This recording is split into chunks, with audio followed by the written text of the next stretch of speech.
that one size does not fit all. I mean, does this look right to you? No, of course not. Is this working for you? And how about this? Doesn't this feel a little bit more comfortable? And isn't it even better when I come closer to the camera? So what did you think of all those weird positions? Well, I'm just trying to prove that I don't believe one size fits most when it comes to contracts in real estate.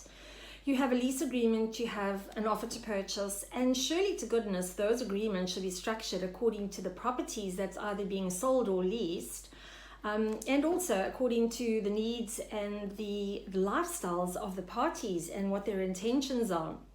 Now, occasionally I will get somebody that'll come to me and say, listen, I'm not too happy with this contract, would you read it through? And so I go through, and I always find it's a bit of a basic template with name, you know, the address, the amount, and that's basically it. There's no structuring or planning around how this is all going to unfold in the coming weeks.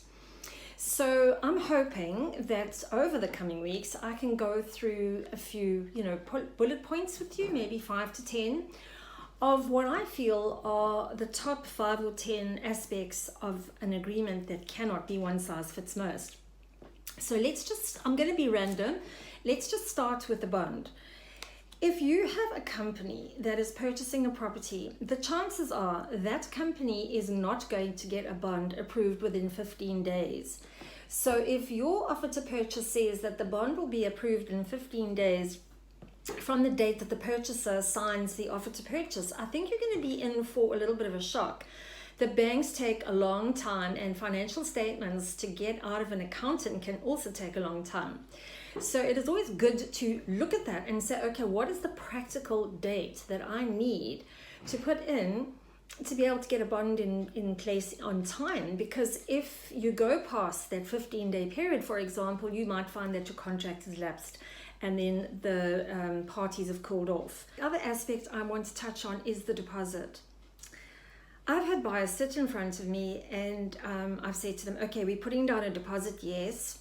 I need to know where the money is, because as I've mentioned before in my videos, it could be sitting in a suitcase in Iraq somewhere, which did happen to me. And I want to know how readily available it is. Perhaps the bank is going to need 30 days notice before they release that money to the transferring attorney. So I've asked these questions, and I need to build that into the contract. And a few have said, "Moenie worry nie, ek sal maak 'n plan." Well, I am worried because this is the plan. So that's just a couple of random points I've made, and I'll be sure to be with you again next week when I can continue on this very interesting subject where one size does not fit most.